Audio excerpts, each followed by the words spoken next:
So I'm using up all my frozen tomatoes. I am getting down. I've got a few bags left. So this time I'll make salsa. I can make a couple batches of chili sauce and still have a lot left for spaghetti sauce. 6 pounds of tomatoes that are frozen. I just put it in the wire basket here to let them thaw out, and when they're almost thawed out, I will peel them.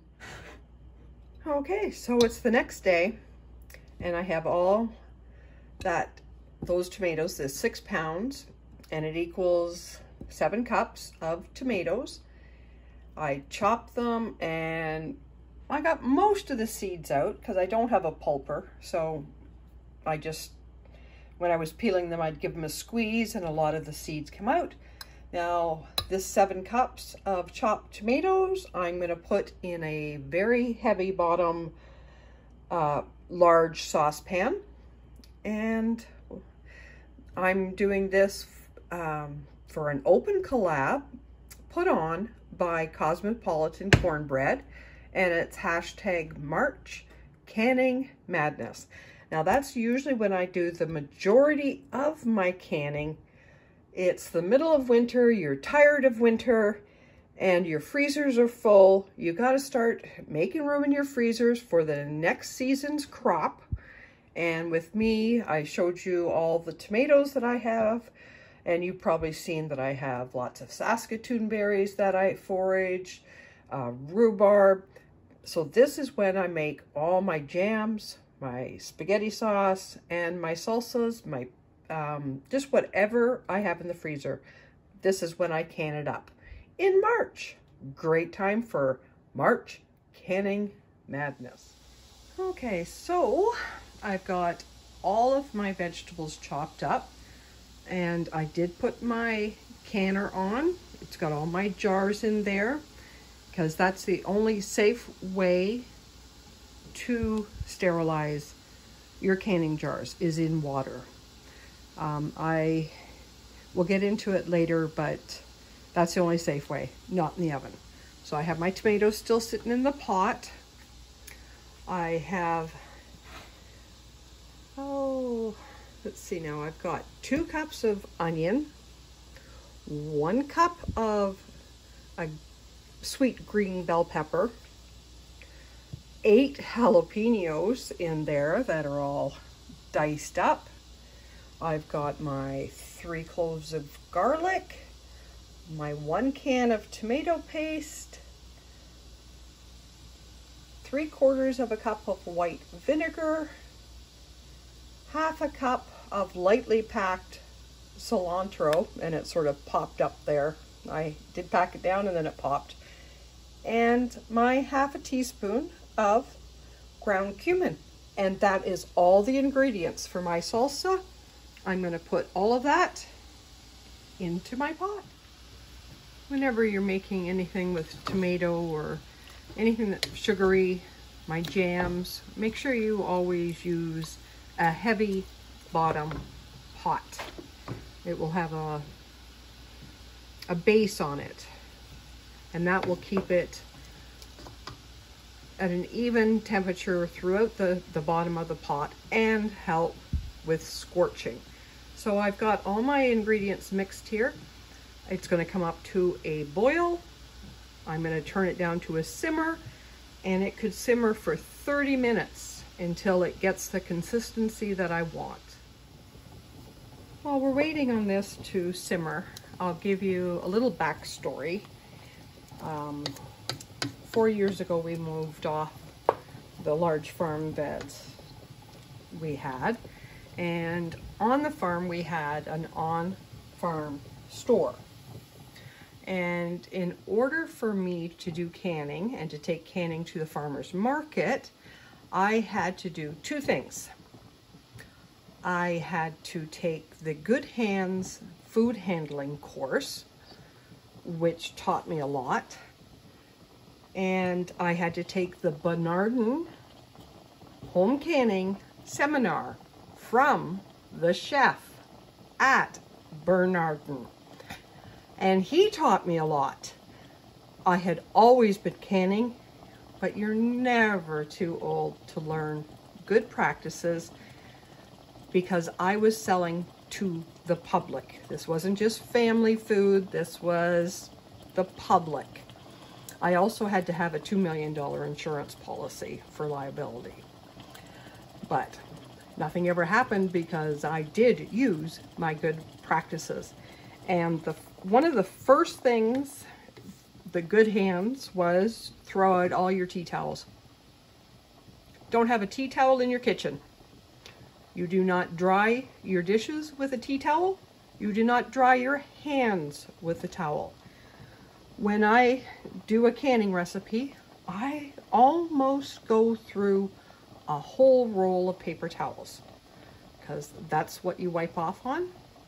And then you have to have a garbage can that has a foot pedal. You do not touch the garbage can.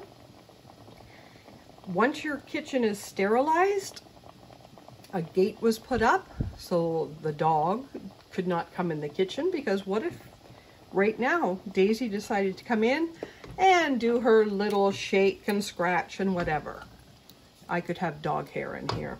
I could have dog dander in here. I could have anything in here. So she's locked out. Cats are not allowed. I don't have a cat in my house, but you cannot let your cat in your kitchen when you're canning for resale. And it's good practice. You know, a cat just came from a kitty litter box and walked on your counter. So I take this time when this isn't boiling and this, you know, I've got the can ready, clean up the kitchen, put everything in the dishwasher, get your towel that you use, get all your sterilized stuff out, have it all ready for when you're ready to can. And I think that's it for now.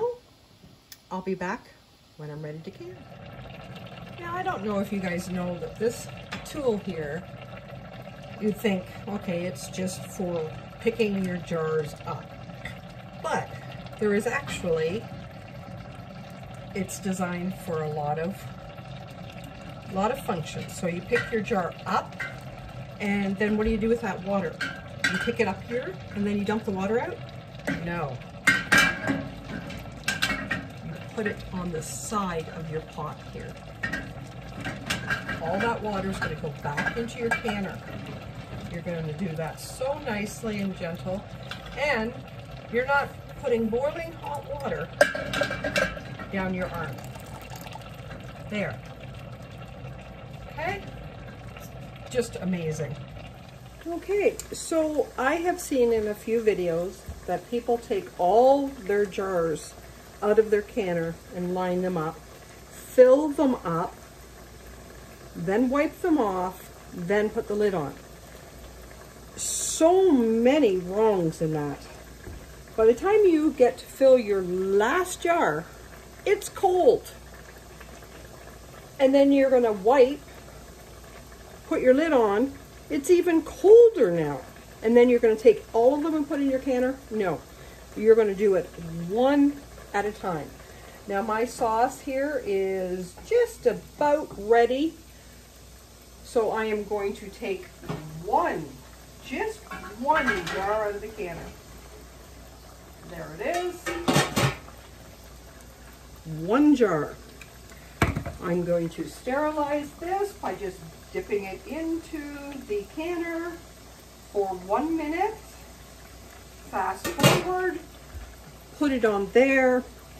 I have a little cloth that I made, and it is also for holding onto that jar. That jar's hot now, and I usually have everything over here, but of course today I don't. So slide everything over to your boiling hot, still bubbling salsa. So you fill the one jar. Only one jar on my canter. And you read the recipe and it tells you how full. Usually it's about the second ring there for 500 milliliter. Okay, so you take that off. You have a nice plate to put it on. You have a plate with your water or your vinegar. You wipe that rim. Put it back on the plate. And you don't boil your rings anymore. You used to, but then they found that some people were boiling them for like 20 minutes. And that was too long. It was more or less melting their ring. Now, 2 fingers. 2 fingers is all I'm going to tighten this ring onto.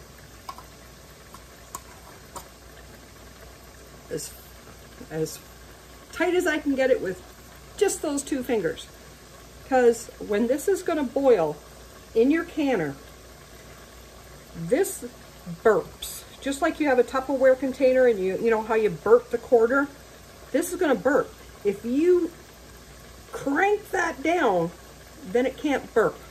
You want it to burp, lets all the maybe bad stuff out that might be in there. Okay, now you're going to pick up that jar and we're going to put it right back in that canner. Nothing cooled down in the making of this video. It does seem like a bit of a, oh yeah, it'd be so much easier if I put everything on the counter and did it. Yeah, are we going for easy or are we going for safe? Everything's boiling hot. And I am almost at sea level here, so it makes a lot of difference as to how long I can my stuff, as opposed to someone that's, say, 3,000 feet above sea level. Their stuff, I'm not sure if it goes up or down. I think it's up. So you have to know your sea level to can too. Now that just needs just a smidge more. Just a smidge more. There we go. Now I don't know if I've forgotten anything. The reason that you wipe this off is you might have got a bit of tomato sauce on it and then it won't seal properly. Or with me, you can see that I have very hard water.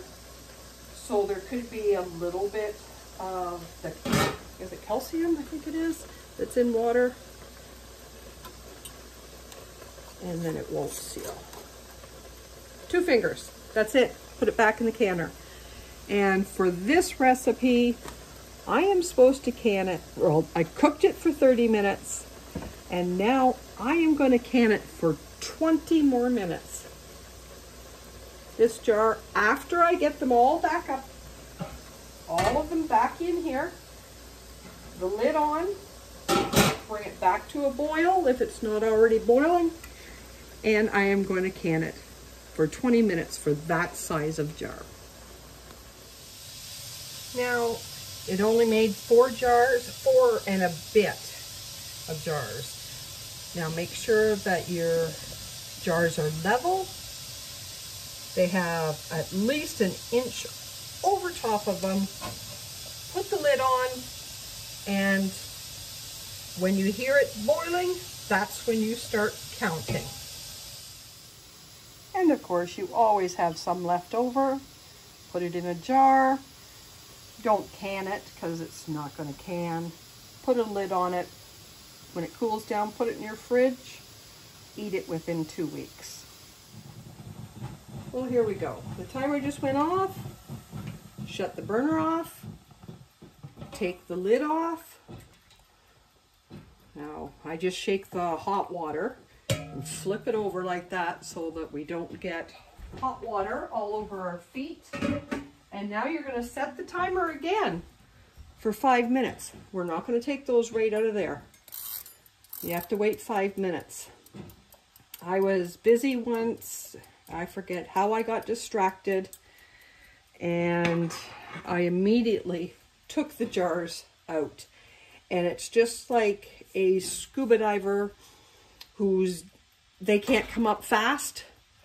Oh, I pulled them out and they all siphoned. The contents of what was in the jar siphoned out. So we're going to wait 5 minutes before we touch those. Yay, it's been 5 minutes. Now we're going to go straight down, pick them up, and you are going to have the urge to tip that to knock that water off. Do not tip it, please. That water will take about 2 seconds and it will be gone. Don't tip your thing. Isn't that beautiful? Now, I'm only doing 1 batch today, but if I was doing more batches, look at that, I just pulled it out and it's already popping. I would have to have another canner to sterilize my jars in. I cannot put my jars, another batch of jars in here to sterilize because I don't know if there was any tomato or any contaminants on the outside of this jar, which would now be in that water.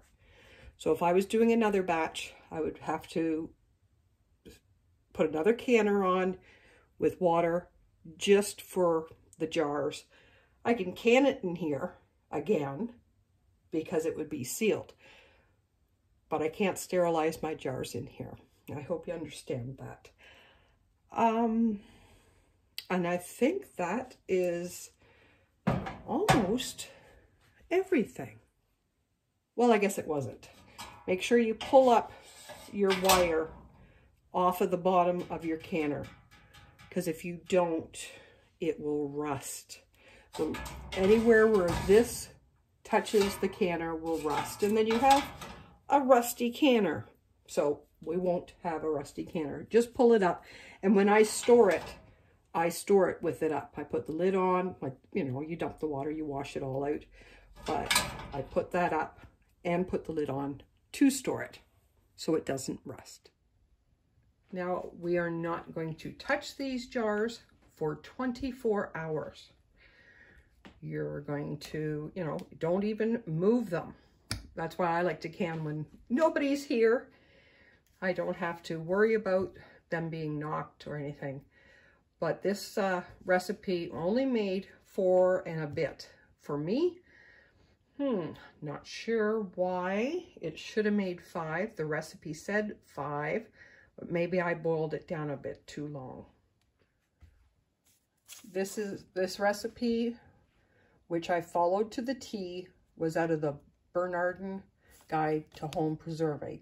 Now this is Canada's equivalent to your ball book that you guys call down there in the States. And it is fresh vegetable salsa. Okay, just like I read it off, okay? And it's always good to make notes right on your recipes. You know, if you liked it, if you didn't, if it made 4 jars, if it made 10 jars, whatever, so that you can go back over your recipes year by year and see what your notes were. A lot of mine say yuck. So will I make a recipe again that I wrote yuck on? Probably not. Thank you again, Cosmopolitan Cornbread, for this awesome open collab and for making it open so I could do it this year. I hope that I have taught someone something, and it's nothing to be feared to can your own. Just follow safe canning procedures. Now tomorrow, when these are able to be touched, what I do is I take the ring off. You never put the ring back on. Wipe up your jar and put it in your stash, wherever you're going to put your canning. But don't ever put the ring on. I've seen some people that put the ring on and then they tighten it. If you tighten it, you might move that lid and then it might unseal. And if it unseals, then you're going to have something go bad on you. You've done all this work, a lot of work, to make 4 jars of salsa out of ingredients from your home, your garden. Why take a chance of ruining it? And the same as reusing your lids. People say, oh, well, I use my snap lids 2 or 3 times and I've never had a problem. What do they cost? 10, 15 cents each? You're going to risk your life for 15 cents? I use new snap lids every time. I'm not going to take a chance.